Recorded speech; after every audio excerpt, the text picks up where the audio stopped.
Hey guys, ColdBrew here. Welcome back to Diablo Immortal. Let me show you guys today one of the builds that I've been running on the Wizard. Yes, I did change class and I've been farming for all of the required Wizard, I would say, essences compared to everything else for the build, which showcases the Frost Beam, Disintegrate, and of course the Ice Crystal. Teleport is something that you kind of need to have in pretty much all builds if you want to keep mobile. It really changes the way you play the game when you've got teleport, and it's much different than when I was a Crusader. When I was a Barbarian, you had a charge. On Crusader, you had the horse, you had draw and quarter. But with this one, it's so much different. It feels so cool to just teleport through different parts of the game. So let's get started. I'll show you my let's just go over to the essences.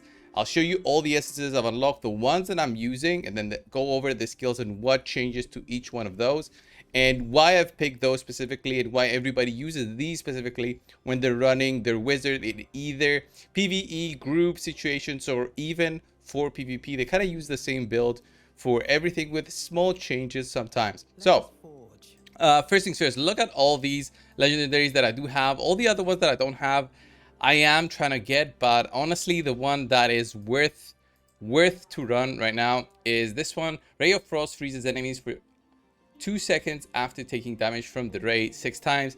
Even after what seemed to be like a bug, they did change the way that one of the legendaries worked. The Ray of Frost freeze beam is still so good because of the chest piece that I'm gonna show you in just a second. So I do use this one, the freeze beam. And then for the shoulders, I go and use Disintegrate, now channels fire, burning enemies for additional damage over time. This one is a very solid one as it does the added fire damage. It can really help in PvP to get those stranglers when they're running away, trying to heal. And it also, you know, the damage over time stops them from healing as well. There's other good essences which you can consider using, but I think that one's the best one. The one I considered for PvP was this one. Teleport now also removes the last harmful effect applied to you. This one looks like a good one because you remember have 3 teleports that can be used to your benefit. Then for the chest piece, I did use Waking Invocation. Ray of Frost now creates an illusion that channels a beam of frost in the targeted direction. This was so hard to get. I farmed so many hours to get that copy of the essence. And then for the pants, you can use this one right here, which I do not have, which is Ice Crystal cooldown decreased by 15% because it is a very long cooldown. So extra 15% reduction is actually very beneficial to your wizard. But Disintegrate channels up to 3 additional beams at nearby enemies, each continually dealing 917 damage. This one's a very solid one to pick over that if you want to get that extra little bit of damage. It really helps with PvE as well, which is the one I'm using right now. And then we got Disintegrate damage increased by 10%, very strong. You need that Disintegrate boost. And then finally for the offhand, there wasn't like a very clear option for me for which one to use, as pretty much none of these benefit the main build that I'm running, which there's no skill here which can replace what I have. There's no benefit to, let's say, teleport or the ice crystal. So I'm keeping this one, ice armor, in case I want to switch out, let's say, the ice crystal for ice armor for some very specific situations where there's another wizard in my group where he will be placing down the ice crystal and I need to be more in front and taking a few hits instead, let's say, for doing the vault, just invading the vault as a shadow, which I'm doing right now. So let's go into a challenge drift and have a look at how this works and every single skill in action that I just showcased. This is the main build that you want to be using for the wizard. Recommended legendary gems, I would say there's not that many which I have at the moment. Let's say Blessing of the Worthy, I don't think it's a good one for the wizard for this specific build. It doesn't really help because wizard shouldn't be getting hit. He's very squishy. This one right here, the Chip of the Stoneflesh, can be very useful because of the freeze that you inflict. Seeping Bell, of course. Bloodsoaked Jade is an amazing gem, just fantastic. And then we have Howler Scroll, which is unfortunate because wizard doesn't really use his auto attacks, but I do have that in my mind when I'm running around and I try to use it so I can get that wolf out and actually benefit from their damage, which can be significant. It can be like critting for 70k sometimes at my level and CR at the moment. And then we also have Bottled Hope, which Bottled Hope is very difficult to proc for the wizard. Like my teleport right now, because I removed the one that gives me a buff, doesn't even proc Bottled Hope. So it's like I have a gem that does nothing. Very similar to Blessing of the Worthy, but at least that one can't proc when I get hit. This one can't proc. Bottled Hope for me is very difficult to proc with the current build without the ice armor as an example. So for challenge drifts, where I'll be showcasing the build, let's go to 143. It's not the highest one I can take, but it's one I should try. At least it's going to be yellow in difficulty for my CR. So the basics still are the same when you're doing a challenge. If you're trying to get those, oh my god, get those enemies. And now because of the Ray of Frost Beam, right? You drop it right there. You can even drop it on the Ice Crystal, which I didn't do. And that's going to help you a lot in terms of just extra damage. So here, I'm just trying to group them up in a line. You're trying to drop it again. Trying to freeze them. Heal a little bit. And then just wreck them all in just a straight line. Easy straight line. Even if I die here, it's fine because I'm right at the opening. Let's see. Ooh, there's an energy globe and a heal globe right there. Alright, let's do this correctly right now. Look at that. And now this will be freezing every single one of the enemies, and such a solid burst of damage right there. Immediately at, how much are we at? 35% of the rift with just 2 elite groups, which we found at the entrance.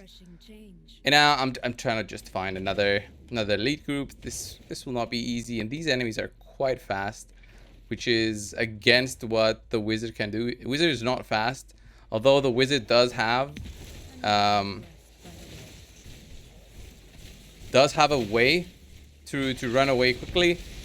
It's not the most mobile class once your teleports are over. Once your teleports are over, you're doomed. You're in trouble. Okay. The good thing about the ice crystal thing is that it does have a very short cooldown, and I can actually just plan ahead, drop it down, and actually freeze the enemies or attempt to freeze them as they come close to me. Boom, health globe. We're already at 60%. So yeah, as I said, it's looking easier than I thought. And I still get hit. Obviously, I will obviously get hit. Obviously gonna hurt, but there's not much I can do about that. If I die here, yeah, it's gonna drop out my crystal. I'm gonna wait out a little bit because, yeah, let them lose aggro. I think I'm gonna try and fight them here. It's gonna be rough, but there's not much I can do again. My ice crystal is not ready. I'm trying to move. You see the damage over time that you do, the low cooldown of the Ray of Frost, and the fact that you've got that chest piece, which just channels it regardless of what you are trying to do. And I drop that. Look at that damage. Ice Crystal is seriously just overpowered in this sense. Oh, is that an elite? Should be trying to do my... Oh. See, I'm playing with a controller which isn't the best for Wizard, I would say.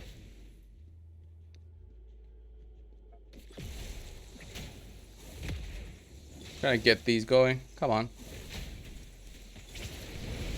They didn't take the bait because they're also ranged. Kind of sucks right now.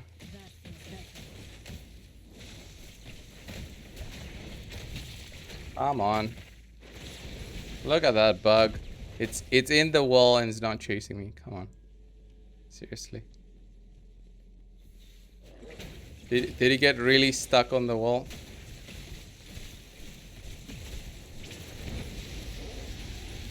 Alright, I think I'm gonna be able to take it out though, even if it's in the wall. Okay.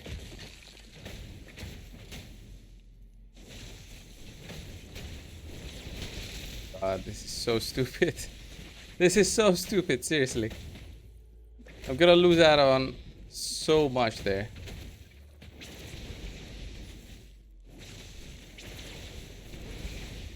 Finally. All right. Get that progression. And we're going to get the boss out. Probably by just killing these. There we go.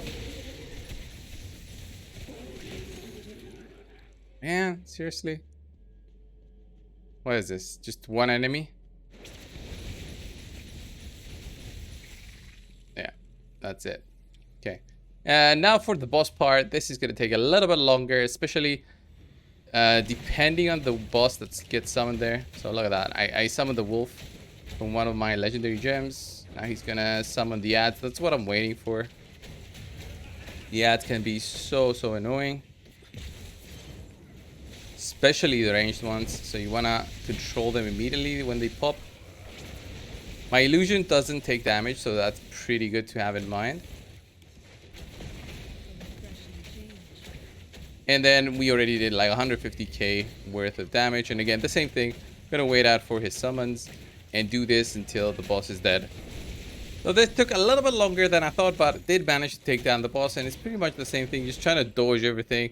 And then use both the ice beam and the disintegrate to just do extra damage. And that's it in terms of running this for the challenge, which is the most challenging place, as the name says, within the game when you're trying to test out a new build or a build that is the one used by everyone for the most part within the game. And in terms of running Elder Rifts, I consider Elder Rifts like the easiest part of the game. You can run every single build. For this one, I don't even think this build is the fastest one, just because of how quickly you beat the enemies. That the ice crystal pretty much does nothing unless there's a really big bunch of enemies together. So like this one, this is not a big bunch of enemies. Like I could have just beaten these without the ice crystal if I just put them in a line and just attack them as they're coming. It's how you get your damage going. And then you just try to teleport as much as possible. For this one, I might have used something else to give me like a boost of speed. There's one of the skills that does do that if I really want to make like the best Elder Rift build possible. But in terms of surviving and everything, it's a non-issue within Elder Rifts. But it's still a very enjoyable thing to use Disintegrate.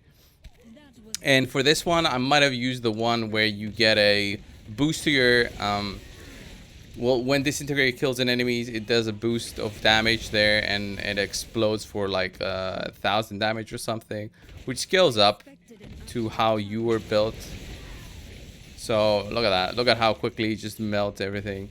And since Elder Rifts are normalized to you, it just shows on how quick this can be.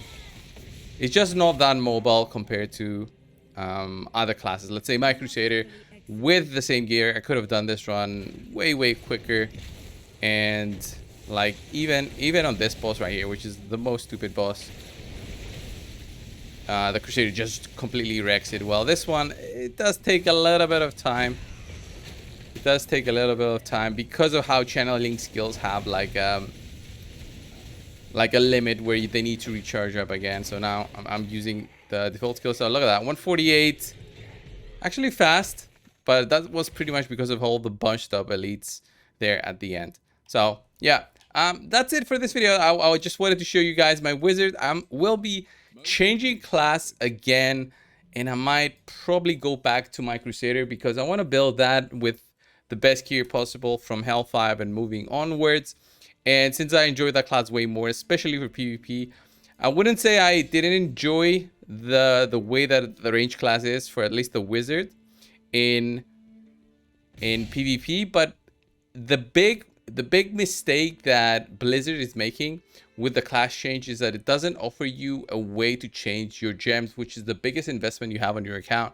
When it doesn't help you change that to something that will benefit the new class that you want to be using, then it really makes no sense both to put money into the game but also change the class, which eliminates it's an issue by itself. So this was the video, guys, on my wizard. Thank you for watching. Subscribe if you haven't, and I'll see you in the next one. See ya.